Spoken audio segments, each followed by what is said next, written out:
Chemistry എന്ന് പറയുന്ന subject നമുക്ക് എങ്ങനെ ഈസി ആക്കി പഠിക്കാം. ഞാൻ എൻ്റെ ക്ലാസ്സിൽ സ്റ്റുഡൻസിനോട് എപ്പോഴും പറയുന്ന ഒരു ടേം ഉണ്ട്, സിമ്പിൾ ആൻഡ് ഹമ്പിൾ. ഇതാണ് കെമിസ്ട്രി. അഥവാ കെമിസ്ട്രി നിങ്ങൾ അറിയേണ്ട പോലെ അറിഞ്ഞ് പഠിക്കേണ്ട പോലെ പഠിച്ചാണ്ടല്ലോ, very simple, humble and powerful ആണെന്ന് ഞാൻ പറയും. സോ അതെങ്ങനെ നമുക്ക് ഈസി ആക്കി എടുക്കാം എന്നത് ചോദിച്ചു കഴിഞ്ഞാൽ ഞാൻ അടിപൊളിയായിട്ട് പറഞ്ഞുതരാം. ഇത് നിങ്ങളൊന്ന് ഫോളോ ചെയ്താൽ മതി, ഇതുപോലെ ഒന്ന് പഠിച്ചാൽ മതി. ആദ്യത്തെ പോയിന്റ് എന്താണെന്ന് ചോദിച്ചു കഴിഞ്ഞാൽ, നിങ്ങൾ പഠിക്കുന്ന ആ കെമിസ്ട്രി പഠിക്കാൻ ഇറങ്ങുകയാണല്ലോ, അപ്പോൾ അതിൽ ഒരു സ്ട്രോങ് ബേസ് ഉണ്ടാക്കുക. പഠിക്കുന്ന കാര്യങ്ങൾ അത് ഇപ്പോൾ നമ്മൾ കുറേ കാര്യങ്ങൾ പഠിക്കുമ്പോൾ അതിൽ മെയിനായിട്ട് അറിയേണ്ട ഒരു സാധനം, ഇപ്പോൾ മാത്സ് പഠിക്കുമ്പോൾ നമ്മൾ പ്ലസും മൈനസും എങ്കിലും മിനിമം അറിയണമെന്ന് പറയില്ലേ, ഇതേപോലെ ബേസ് സ്ട്രോങ് ആക്കുക എന്ന് പറഞ്ഞാൽ കെമിസ്ട്രിത്തെ ബേസ് എന്താണെന്ന് പറഞ്ഞാൽ ആറ്റം. ഫോർ എക്സാമ്പിൾ പറയാം, ഞാൻ 2-3 എക്സാമ്പിൾ മാത്രമേ എഴുതിയിട്ടുള്ളൂ. ആറ്റംസ് മോളിക്യൂൾസ് നമുക്ക് കേട്ടാൽ എന്ന് പറയാതെ അത് എന്താണെന്ന് കൃത്യമായിട്ട് അറിയുക. മോളിക്യൂൾസ് തമ്മിൽ ഇങ്ങനെ റിയാക്ട് ചെയ്യുന്നു, ആറ്റംസ് അവിടെ വരുന്നു എന്നൊക്കെ പറയുമ്പോൾ ഇതൊക്കെ എന്താണ് സംഭവം?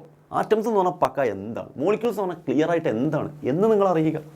മിനിമം ഒരു 1 to 20 എലമെൻസിൻ്റെ പേരെങ്കിലും അതിൻ്റെ നമ്പറുകളൊക്കെ അറിയുക. അത് അറിഞ്ഞു കഴിഞ്ഞാൽ അയാളുടെ പേര് പറയുമ്പോഴേക്കും അതിൻ്റെ നമ്പർ കിട്ടുന്നു, അത് എന്തുകൊണ്ടാണ് ആ നമ്പർ അങ്ങനെ ആവുന്നു എന്ന് പറയുന്നു. അപ്പോൾ റിയാക്ഷനുമായിട്ട് ബന്ധപ്പെട്ട കണക്ഷൻ കിട്ടുന്നു, നിങ്ങൾക്കൊരു ഐഡിയ കിട്ടും. നിങ്ങളുടെ ബ്രെയിനിൽ അതൊക്കെ ഉണ്ട് എന്നുള്ളൊരു സംഭവം തന്നെ പഠിക്കാനുള്ളൊരു കോൺഫിഡൻസ് കിട്ടും. ആൻഡ് ഓൾസോ വാലൻസി എന്താണ് അതുമായിട്ട് ബന്ധപ്പെട്ട കാര്യങ്ങൾ പഠിച്ചു കഴിഞ്ഞാണ്ടല്ലോ, പിന്നെ ഒരു റിയാക്ഷനിൽ എങ്ങനെയാണ് ഫോമുല വരുന്നത്, ആ ഫോമുല എങ്ങനെ റിയാക്ഷനിൽ വരും, റിയാക്ഷനാണല്ലോ പലവർക്കും ടഫ് ഉണ്ടാവുക, ആ റിയാക്ഷൻ വരെ സിമ്പിളാവും. അപ്പോൾ ഇത് മൊത്തത്തിൽ ഈസി ആവാൻ വേണ്ടി ആദ്യത്തെ നിങ്ങൾ ചെയ്യേണ്ട സ്റ്റെപ്പ് ബേസ് സ്ട്രോങ് ആക്കുക എന്നുള്ളതാണ്.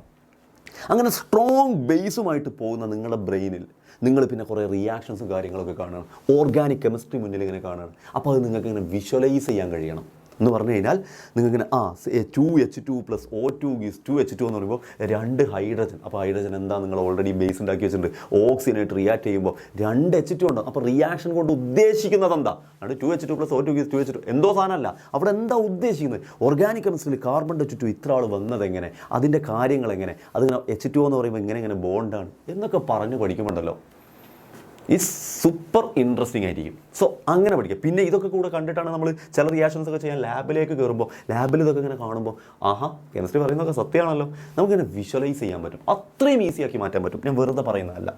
ദെൻ നമ്മുടെ ലൈഫിൽ അടുത്ത് നിങ്ങൾ പറയേണ്ട ഒരു പോയിൻ്റാണ്, നമ്മൾ കെമിസ്ട്രിയിൽ ഇങ്ങനെ ഓരോ കാര്യങ്ങൾ പഠിക്കുമ്പോൾ ഇത് വേറെ ഏതോ യൂണിവേഴ്സിറ്റിയിൽ നടക്കുന്ന കാര്യങ്ങൾ, ഇത് ലൈഫായിട്ട് യാതൊരു ബന്ധമില്ല എന്നല്ല. നിങ്ങൾ ലൈഫിൽ പറയുന്നതും കാണുന്നതുമായിട്ടുള്ള പല സംഗതികളുടെയും കാര്യങ്ങൾ തന്നെയാണ് നിങ്ങൾ കെമിസ്ട്രി എന്ന് പറഞ്ഞാൽ പഠിക്കുന്നത്. വിച്ച് മീൻസ് അതൊക്കെ കെമിസ്ട്രിയാണ്.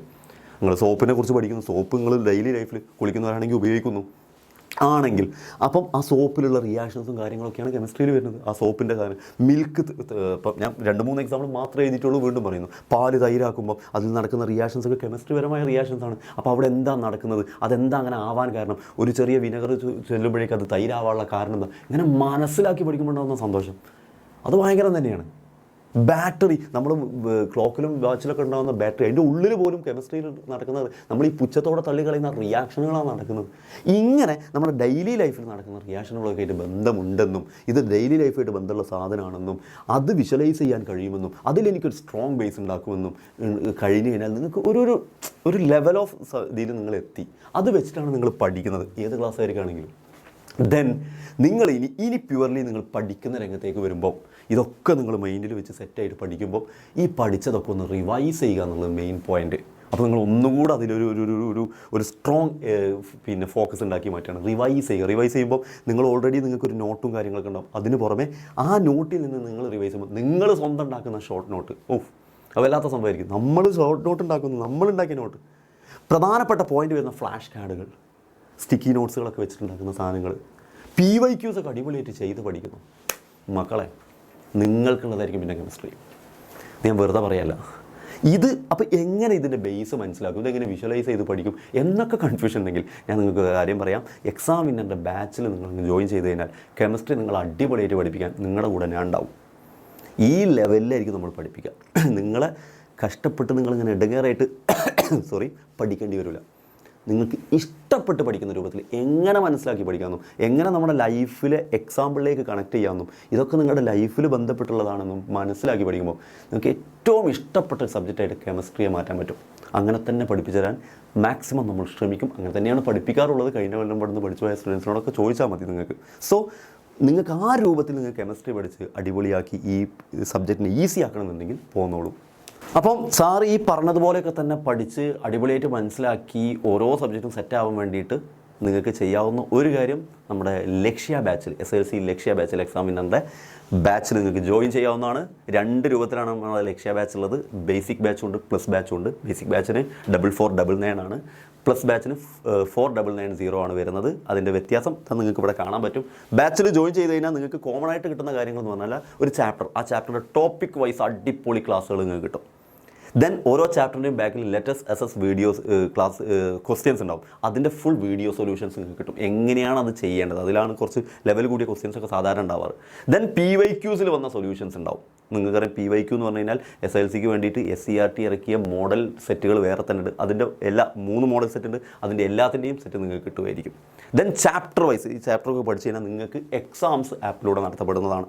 ഇത്രയും കാര്യങ്ങൾ കോമൺ ആയിട്ട് സാമ്പിൾ പേപ്പർ വീഡിയോ, ഞാൻ നേരത്തെ പറഞ്ഞ SCERT പേപ്പറിൻ്റെ വീഡിയോ ഒക്കെ കിട്ടും.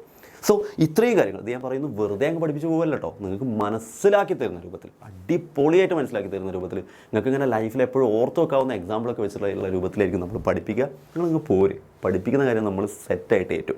ദെൻ പ്ലസ് ബാച്ചിലാണെങ്കിൽ കുറച്ചും കൂടെ വരുന്നത് എന്താണെന്ന് ചോദിച്ചു കഴിഞ്ഞാൽ നിങ്ങൾക്ക് പഠിക്കാനുള്ള 9 സബ്ജക്ട്സിൻ്റെയും ഫുൾ ബുക്ക് സെറ്റ് നിങ്ങൾക്ക് ഫ്രീ ആയിട്ട് കിട്ടും. ദെൻ 3000+ ക്വസ്റ്റ്യൻസ് അടങ്ങിയ ക്വസ്റ്റ്യൻ ബാങ്കിൻ്റെ ബുക്ക് ഉണ്ടാവും. ദെൻ SLC റിവിഷൻ ബാച്ച്, അവസാനം എക്സാമിൻ്റെ സമയത്ത് റിവിഷൻ നടത്തില്ല, ആ ബാച്ചിലും നിങ്ങൾക്ക് പ്ലസ് ബാച്ചിൽ ജോയിൻ ചെയ്തെടുക്കുകയാണെങ്കിൽ ഫ്രീ ആയിട്ട് അവിടെ കിട്ടും എന്ന് പറഞ്ഞാൽ അത്രയും. അപ്പോൾ നിങ്ങളൊന്ന് ആലോചിച്ച് നോക്കുക ഏത് ബാച്ചിൽ ചെയ്യുന്നതായിരിക്കും നല്ലത് എന്നുള്ളത്. ഒരു ചാപ്റ്റർ പഠിക്കുമ്പോൾ, ഒരു സബ്ജക്റ്റ് പഠിക്കുമ്പോൾ അതിൻ്റെ ക്വസ്റ്റ്യൻസ് ഉണ്ടാവുക, അതിൻ്റെ ബുക്ക് സെറ്റ് ഉണ്ടാവുക എന്നൊക്കെ പറയുന്നത് നമുക്കൊന്നുകൂടി കോൺഫിഡൻസ് തരുന്നതും നമുക്ക് അടിപൊളിയായിട്ട് പഠിക്കാൻ കഴിയുന്നതൊക്കെയാണ്. എനിവേ ഇതൊക്കെയാണ് നിങ്ങൾക്ക് കിട്ടുന്നത്. സോ ഇതൊക്കെ കണ്ടിട്ട് നന്നായിട്ട് രസകരമായിട്ട് അടിപൊളിയായിട്ട് പഠിക്കാൻ വേഗം നിങ്ങൾക്ക് വിളിക്കാം. ഫോൺ നമ്പർ ഇതാ ഇവിടെ ഉണ്ട്. അത് വിളിച്ച് അടിപൊളിയായിട്ട് പഠിച്ച് നമുക്ക് മുന്നേറാൻ കഴിയാം. സോ നമുക്ക് ക്ലാസ്സുകളിൽ കാണാം. Thank you.